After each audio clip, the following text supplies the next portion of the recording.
Well, welcome to another episode of Searching the Sacred.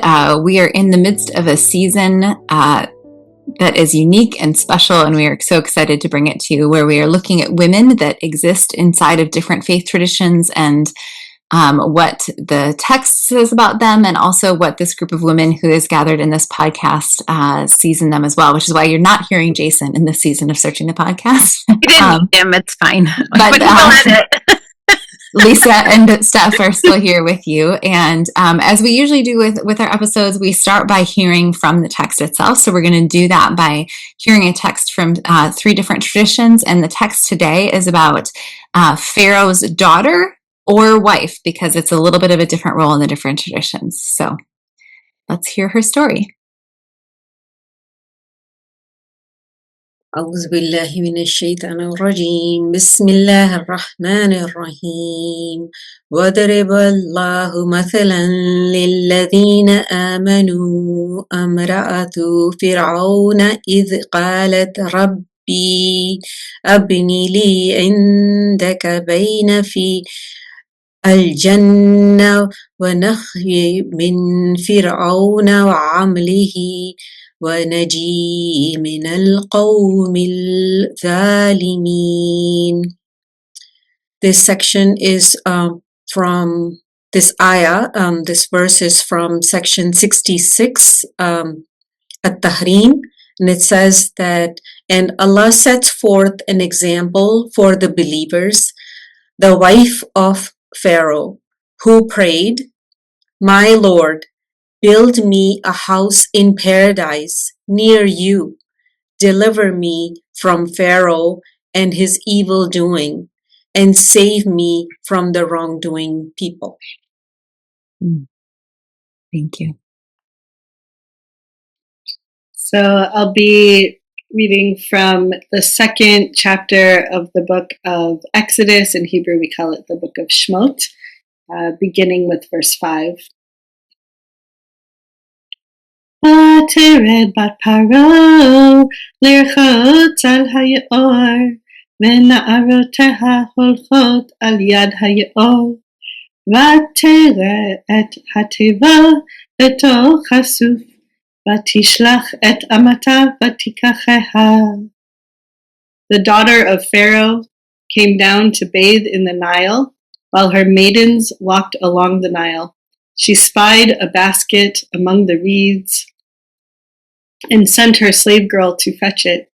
When she opened it, she saw that it was a child, a boy crying.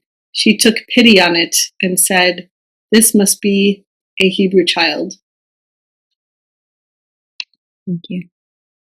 I will read from Exodus chapter 2, verses 7 through 10. Then the baby's sister said to Pharaoh's daughter, "Would you like me to go and find one of the Hebrew women to nurse the child for you?" Pharaoh's daughter agreed. "Yes, do that." So the girl went and called the child's mother. Pharaoh's daughter said to her, "Take this child and nurse it for me, and I'll pay you for your work." So the woman took the child and nursed it. After the child had grown up, she brought him back to Pharaoh's daughter, who adopted him as her son.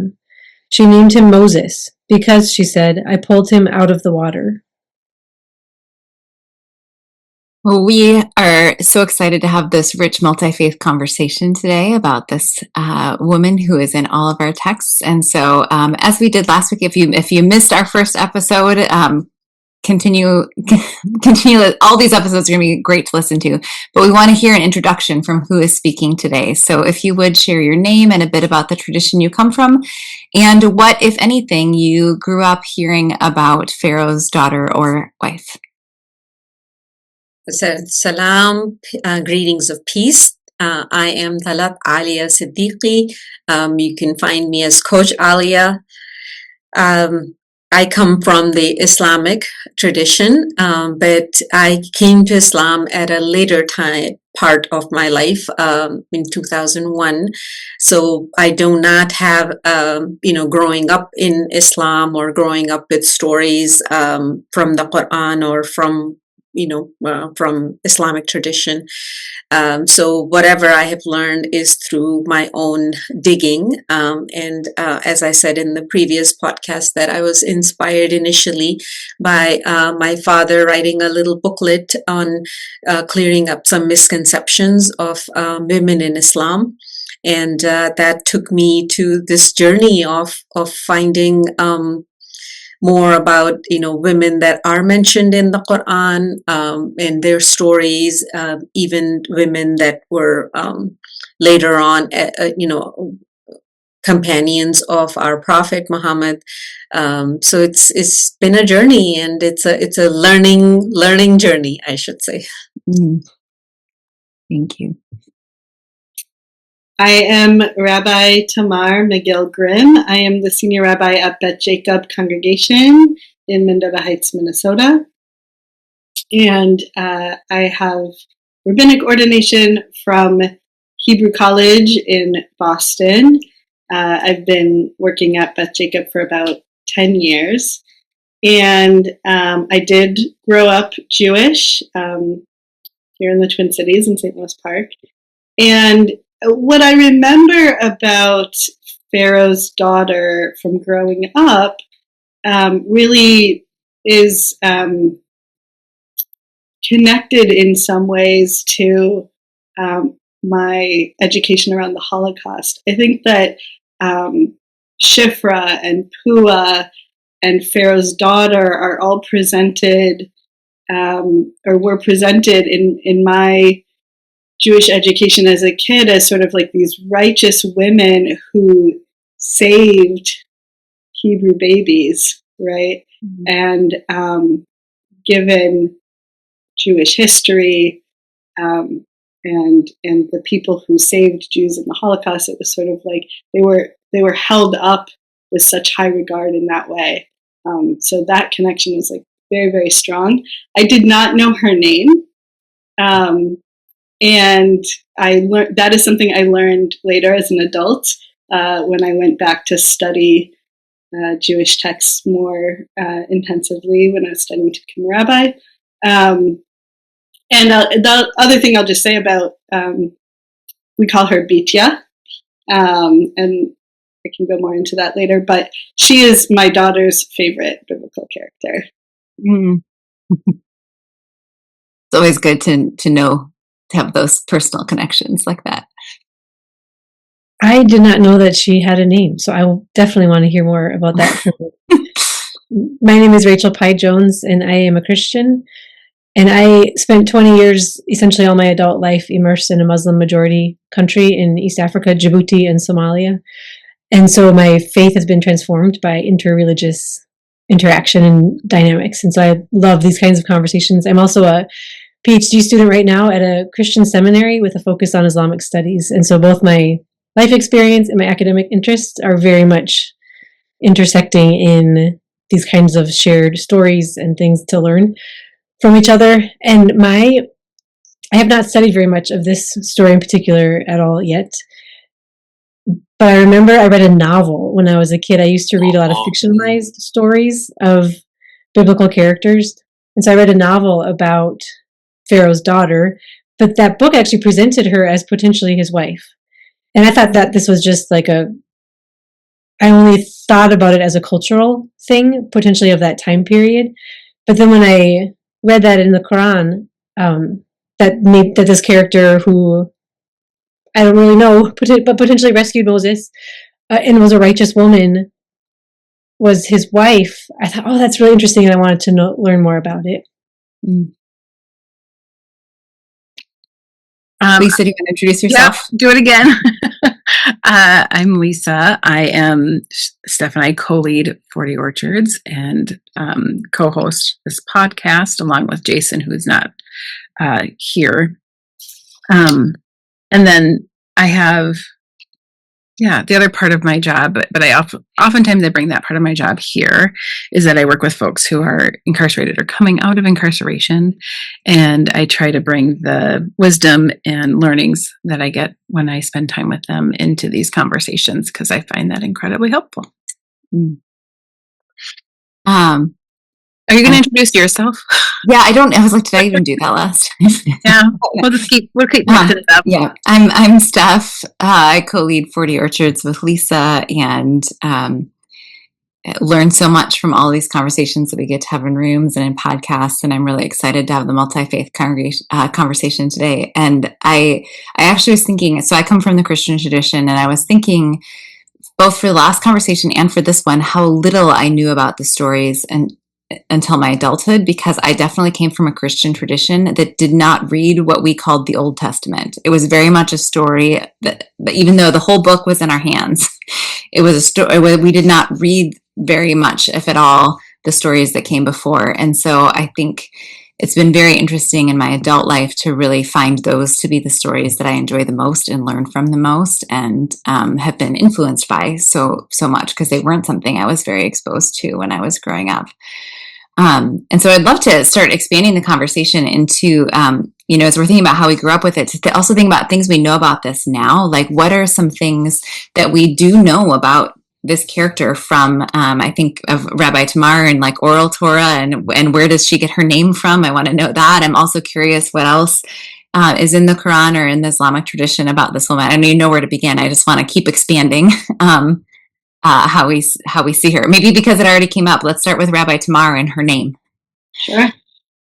So in the Book of Chronicles, Pharaoh's daughter's name, she's named as Bityah bat Pharaoh, so Bityah, the daughter of Pharaoh. So that's where we get the name from, is from the Book of Chronicles. It's not in Exodus.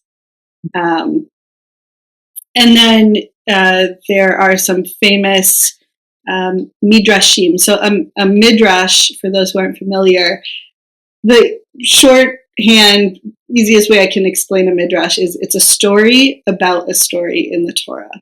So there, in the midrash, there are stories about her being and her relationship with God. So Bityah means daughter of God. Really, the correct pronunciation for it would be Bityah, but because in Chronicles it says Bityah, well, there's a whole bunch of discussion around whether it should be Bityah or Bityah. We could go into that if people are interested. But anyway, that's where we get her name from. I don't know if this is the time or not, but at some point, I hope we get, like, you could summarize some of that midrashim around the story, because I think that'd be really great to hear. But maybe Aliya, is there more from the Islamic context that would help us think about this woman more fully? So just to clarify, in the Quran or Islamic tradition, the Quran does not mention the daughter. It mentions the wife. It says Pharaoh's wife. When the basket with Musa alayhi salam comes to the castle, it says Pharaoh's people picked him up, and then the wife is the one who takes it to the Pharaoh and says, look at this baby. It's a source of joy for me, and do not kill him. Perhaps he may be useful to us, or we may adopt him as a son. So it is very clear that it was the wife. The name, again, is not mentioned in the Quran, but Islamic tradition, and I don't know where it came from, but our Prophet Muhammad sallallahu alaihi wasallam, he mentioned that there are a few women of paradise, and of course, Maryam or Mary is number one, and then this one, Asiya, he referred to her as her name Asiya. She is a woman of paradise because of how how she followed her faith and how she was steadfast, although she was married to Pharaoh, or the Pharaoh, the psychopath of the world. But again, it doesn't mention the name. It mentions Pharaoh's wife. And later on, the part that I read in the beginning, from the Quran, it's her prayer is when when she declares her faith. So the whole story of Musa alayhi salam being adopted and growing up in her household, and it was interesting when Rabbi Tamar was reading from the from her text, that because the little girl, his older Moses's sister, followed the basket along the river, so she's the one who suggested that should I bring a slave woman for you, a Hebrew woman who can nurse him. So it was a way of Allah or God to reunite the mother with her child. So that was very sweet. In grows up, and he does the whole thing, goes away, comes back, and then preaches to the Pharaoh. That's the time that this Asiya, the wife of the Pharaoh, accepts Islam, and then she declares it. But of course, that the Pharaoh or Pharaoh doesn't accept it, and he tortures her. And the Quran doesn't talk about the actual torture, but in the sayings of our Prophet, it was very very gruesome the way she was tortured. And this is when she just cries out to the heavens and says, take me, or save me from the Pharaoh. So she just personally, I think that we were talking about women and their different roles and why one would be mentioned and the other, and I think with her, I see it. I take a lot of inspiration from how somebody could be married to the most psychotic person of the entire world, and still be so faithful, and still be so kind, and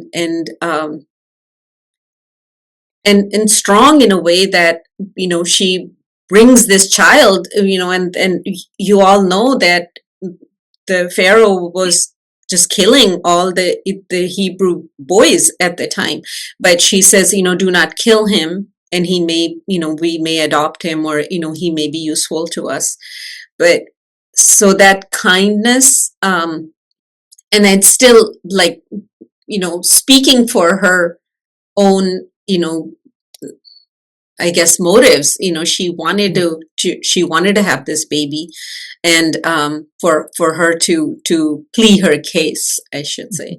That seems like it has some parallels with the Midrashim that I'd love for Rabbi Tamar to talk about, because I know just a tiny bit, but just this expanding the story of her faithfulness, of how she became the type of person to do this. Does the Midrashim talk about some of that faithfulness to God? Yeah. So, it's in the text itself also, right? Like, clearly you can see from what she's doing, that she's, well, I don't know if it's faithfulness. She cares. She doesn't want a baby to die, perhaps, right? Like, you could say it's faithfulness, or you could say it's compassion.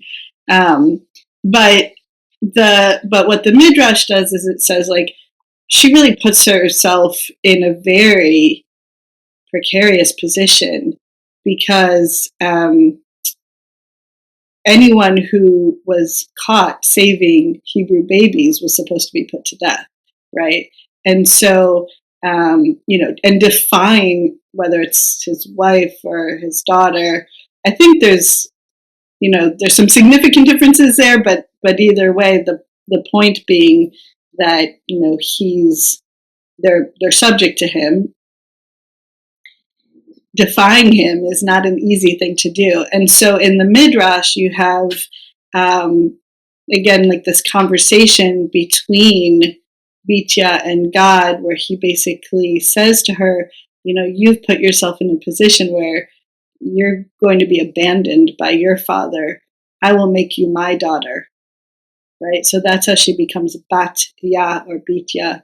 She's, God kind of adopts her because her father is going to reject her because she has rejected his law. I'm struck by how in my tradition, there's not much of her story after this. I've never heard anything about her after this. I never even knew her name was in Chronicles. But what I'm struck by is that it's so evident in both traditions that she did this act of compassion or faith, whatever you want to call it, before she makes a formal pronouncement of her faith. It sounds like Aliyah from the Quran, she doesn't make that very clear statement until Moses has left and come back and is then preaching to Pharaoh and the people. And then she says, yes, I believe that. So there's something that's been planted in her somehow before she even hears that message that would inspire her to this kind of compassion and to take that severe risk of her own life at stake to save this baby. That's really striking to me. I was thinking about how the one place this isn't necessarily Christian, but I think is maybe Christian adjacent, is the movie The Prince of Egypt actually came to my mind. And that the Prince of Egypt took all these liberties with the relationship. It basically did midrash on a Ramses character. It uses midrash, yeah. Yeah, okay, yeah.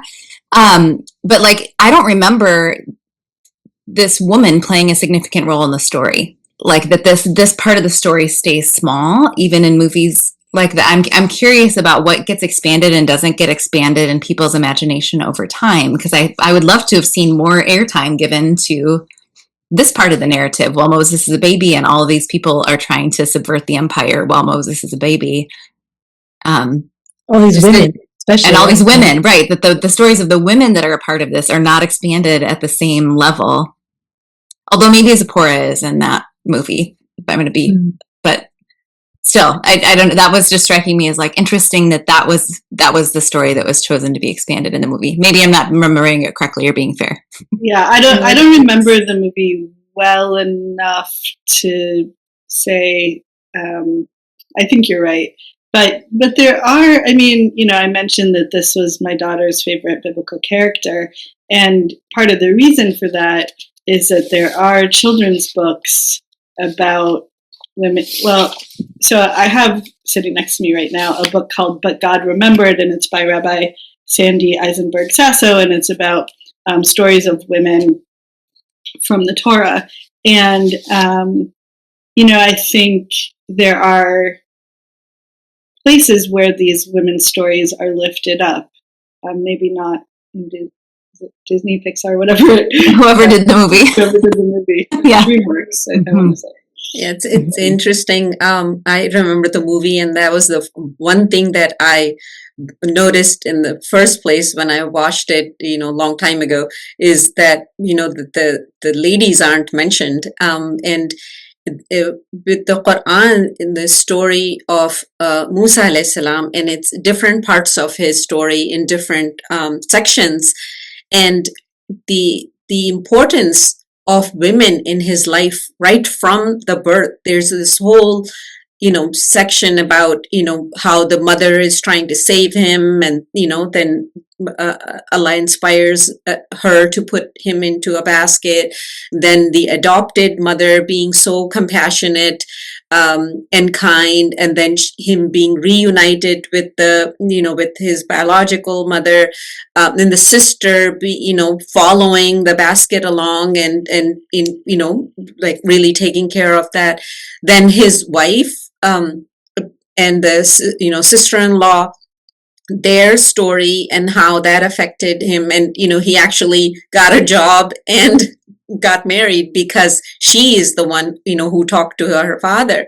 So throughout the story of Musa alayhi salam, it's so that the role of the women in his life was so prevalent. And as you mentioned, Steph, that cartoon, whatever, that movie didn't do very well with the importance of all the women in his life. I think even of the imagery, so you've got all these women around him, and then the imagery of him being pulled out of water and all the other roles that water plays in Moses' story of like turning the Nile into blood, and then later with the parting of the Red Sea, and over and over this idea of water, and then connecting that with birth and women and the life and the force behind water. So there's both the idea of carrying a baby in water and that birth that happens, but then there's also like water is incredibly powerful, and even to the point of being destructive, but also life-giving. Like it's I don't know, there's some kind of thing to play with there in that role of all these women surrounding him and even drawing him out. I love that phrase of drawing him out of the water to a new kind of life in a different, well, first with his biological mother, but then back in Pharaoh's home, and then later off in the wilderness. That's something I'm going to think about some more. Well, and Miriam, now that you mentioned it, the wife and the sister-in-law, it was all about the water. They were trying to feed, or have their herd, get to the water, but the other people, didn't let them. So Moses, or Musa alayhi salam, is the one who just, kind of held on to, because he was very strong. So he held on to their herd and got the herd to have water. So it's very interesting that the water theme is mentioned with the other women also. Yes, that's great. I mean, when I think of water, I think of Miriam, right? She's the one who found all the wells in the desert. So, his sister is really the one, I think, who gets credit for a real connection to water. But yeah, certainly in his life. The other thing I would say about names are just so interesting. Moshe in Hebrew, right? I mean, it's not a Hebrew name. So there's also a midrash about Pharaoh's daughter, that she was, so righteous. This is in Midrash Rabbah, that she was so righteous that God consented to calling him Moshe for the rest of his life. I mean, we don't know exactly. There's theories about what his original name was, right? But because of what Pharaoh's daughter did in saving his life, she's the one who gets to name him, and he's called the greatest prophet of all time at the end of the Torah. But his, her name for him is his name.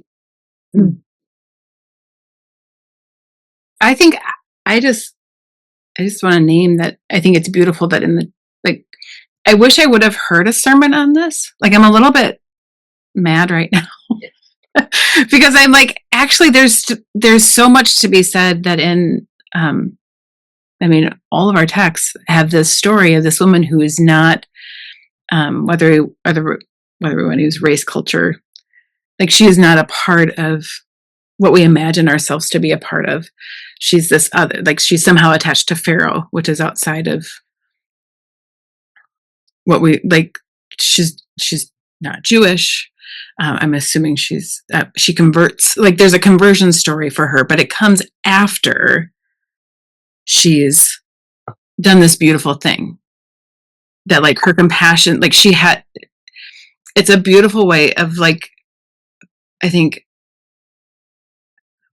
it just reminds me of how rich the text is sometimes when we stop and pause to look at what it invites us to see and see differently, or perhaps what we miss or assume. And whether it is daughter or wife, I actually love that it's got two different perspectives. Because it just enhances the story even more. I'm fully enamored with all of it right now. Well, and for me, I think that I keep thinking about this commentary. I'm going to guess that I learned this from Tikva Freimer-Kensky, because it seems like something she would have said. It could have also been Amy Jill Levine, because it also seems like something I'm going to credit. It's probably one of those two people that I learned this from. But just paying attention to the fact that at the end of Exodus 1, Pharaoh's nervous about all the baby boys. And then in the beginning of Exodus 2, it's the women who are the salvation. And that contrast of what Pharaoh felt threatened by and what it is to be the group that's not seen as the group with the power to subvert, to actually find ways to use that power to subvert. And the challenge that can be for all of us, I think there's a real modern opportunity there to say, what can women still do to subvert power in surprising ways from whatever role we have in society? And I'm curious, as I say that, just how any of us might pull this story forward into applications for today. Like if you were speaking to someone else about the story of something you'd hope they would see from this or learn from this, what kinds of things would you hope people see from your tradition? What I was thinking of, when Lisa, you talked about how this woman, Asiya, she is portrayed as a good person. Her belief comes, maybe the declaration or the conversion, as you said, that comes later, but she's inherently a good person. She has so much goodness in her that she can save, this baby's life and, really put her life on the line to take, take the request to Pharaoh. But to me, it's like in nowadays, again, I've always been inspired by her as how she was such a person of goodness, although she was surrounded by so much evil. So it just kind of solidifies that if a person wants to be inherently good and follow, the compassion and caring for other people, the environment, really doesn't play that big of a role as we would like it to. A lot of the times we are blaming the environment for the person's doings, but in this case, she stands at such a high level of goodness, regardless of what's around her. Mm-hmm. Yeah, it's inspirational. Yeah, I feel like the women, I can't remember what question you had, Steph, that made me think this, but just right now they're all acting very womanly, to use a very gendered way of thinking about it. They're raising children, they're nursing children, they're feeding with drawing water. And so they're the midwives that are before this story, they're delivering babies. And so somehow enacting what their body does as a woman who would bear a child or birth a child, potentially, if a woman does that in her life, they are subverting the powers that are violent and oppressing. And so there's a way in which, by being who they are contributing to overturning eventually the violent empire. They are contributing to the very current and present life and ongoing life of this child, and even the joy of his biological mother to be reunited in that period. So yeah, it just feels like the thing I would want to maybe carry forward is, how do you sense yourself, whether you would say, how do you think that God has designed you, or how do you sense yourself as being, who are you? How are you made? And how can you act goodness and act compassion out of that, in your selfness, as opposed to trying to be like something that other than what you are. So there's a sense in which it is calling back to recognizing an identity or a selfness and a belonging, and then acting out of that. Well, I've been doing a lot of, we don't really use this word, but I'll just use it, preaching on resistance for the past year-ish and beyond. But and I've used this story. I've used the story of Shifra and Puah as well, and I think they're really instructive. I think the other thing I'd like to lift up, and this is a little bit related to what Lisa was saying, but the question of who's reading this text and maybe like who was the intended reader of this text. So I think about what it means for me as a Jew, right, to read about an Egyptian who is saving Hebrews. I mentioned in my introduction that for me there was kind of a connection there with the righteous Gentiles who saved Jews during the Holocaust. But I think, if we're going to keep it in the biblical era, to say, how many times in the rest of the Torah does it say, "Do not hate an Egyptian in your heart, for you know the heart of a stranger"? And that we have this story. Is everything okay? Okay. There was background noise at my house, so I quick muted. Did it come through? No, it's all good. How many times does it say in the Torah after this story, you shall not hate the Egyptian in your heart, for you know the heart of a stranger, and to have then Pharaoh's family member be somebody who shows compassion, right? I just think there's something really powerful there about, when Jewish people read the story and they see like, oh, an Egyptian women really, but, saved a Hebrew baby. And then later, don't hold a grudge, don't hold hatred in your heart against the Egyptians. That there's a really powerful message about not dehumanizing, not generalizing, right? That there are good people in every culture, in every nation. I'll stop there. Yeah. One might say, apropos to the day we are recording this, that no human is garbage. Right. I did have one other thing, sorry, which is that in terms of, I lost it. Sorry. I think I was just going to note, I spent part of my training for chaplaincy was the clinical pastoral education, but I did it in a interreligious setting. And it was surprising at first, and now it's just normalized to me how all of our traditions have so much beauty inside of them and makes spaces and ways forward that are actually quite similar.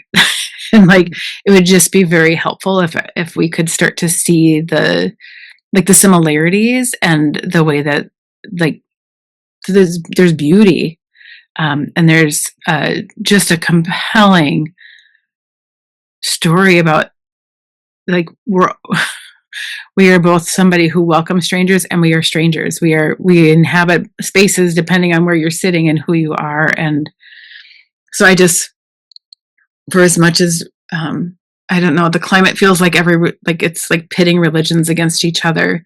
The reality is we have so much in common. And this is a story that just highlights I don't know. I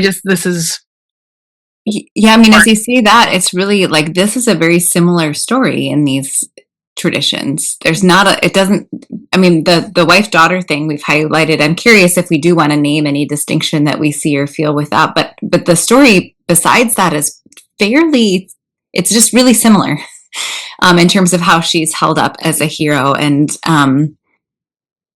there's something really worth noticing there. So thanks for bringing that forward, Lisa, that we have that in common.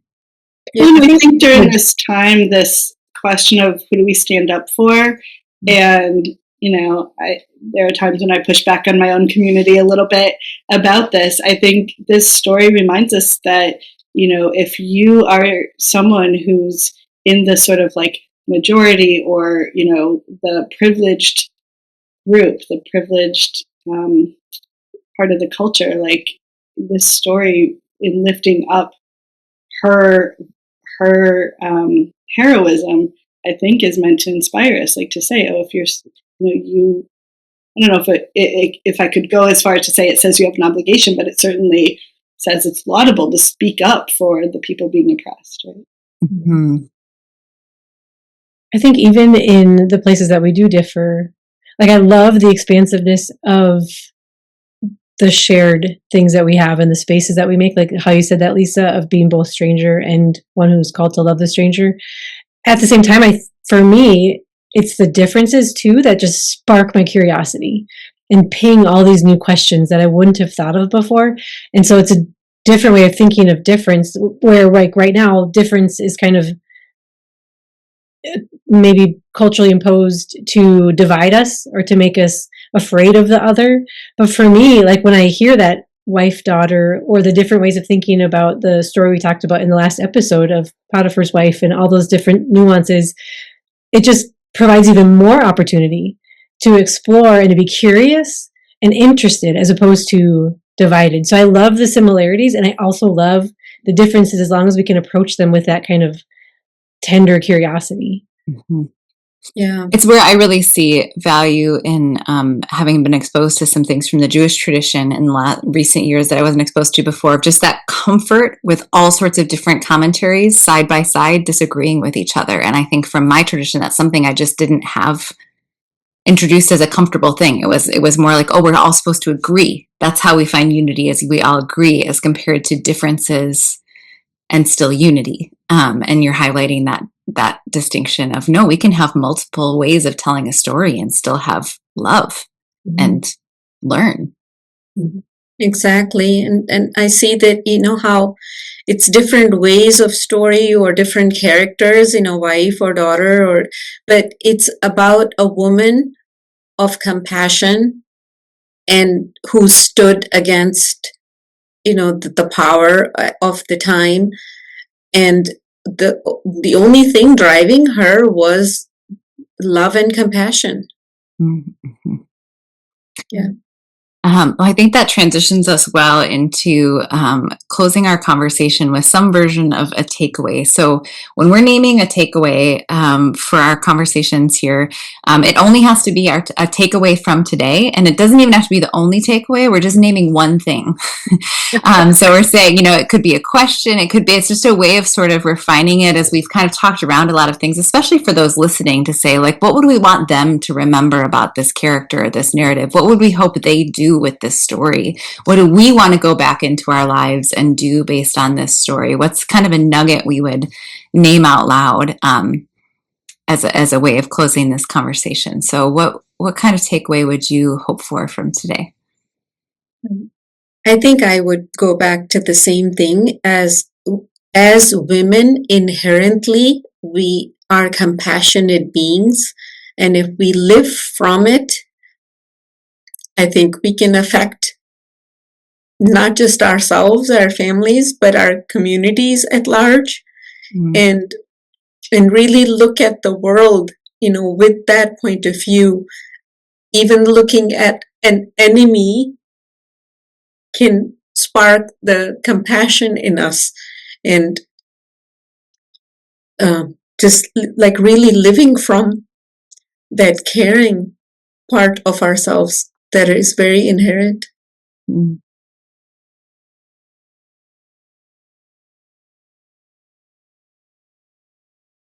I think my takeaway is what I was saying a minute ago, just that I think Bityah, Pharaoh's daughter, is just a really inspiring character. She takes a lot of risks. She operates out of compassion. She thinks for herself, and she does what is right. Mm-hmm. Yeah, to all of that.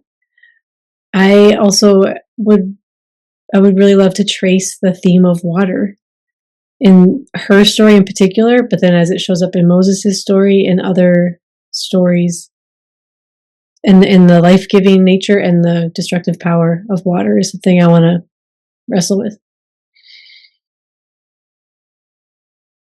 I'm just going to do two because I still am thinking about it. Because Rachel, the thing I was thinking about was like how violent birth it actually is, and how somehow,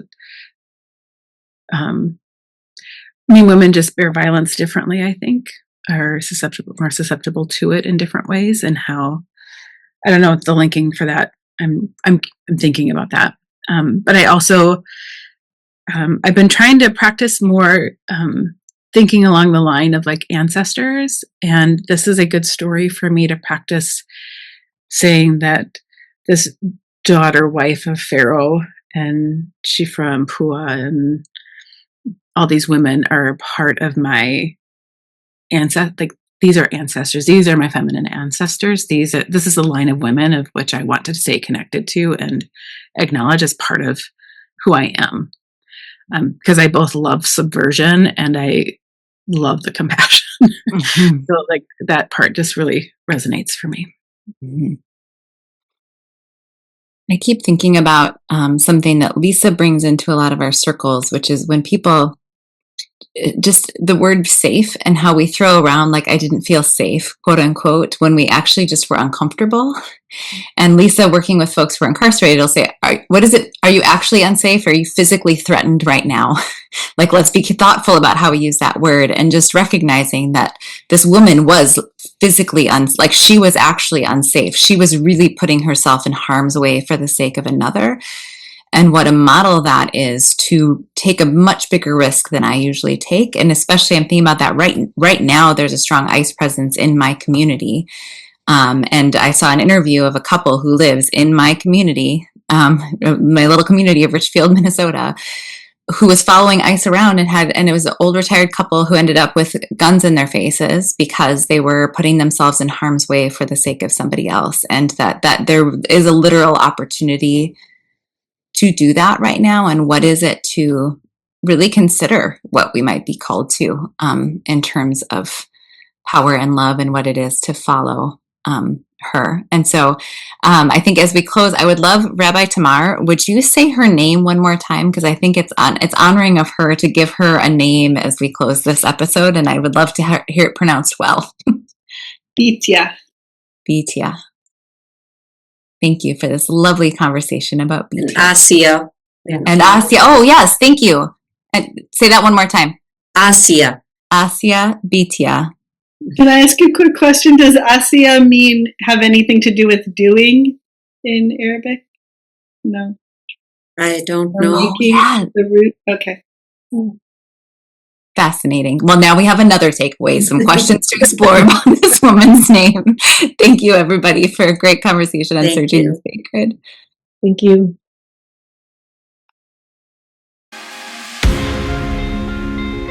This has been a 40 Orchards podcast. At 40 Orchards, our mission is to create circles for all people to wrestle through biblical text so that together we can expand each other's experience of what is sacred, whole, and good. We search through the lens of sacred possibility, assuming there is more to be discovered, questioned, and applied as we listen for how God is still speaking. You can learn more about 40 Orchards and sign up for a study by going to 40orchards.org. Our opening music is by Les FM. Our closing music is by NCR Music Vibes. Additional music is by 3 Music.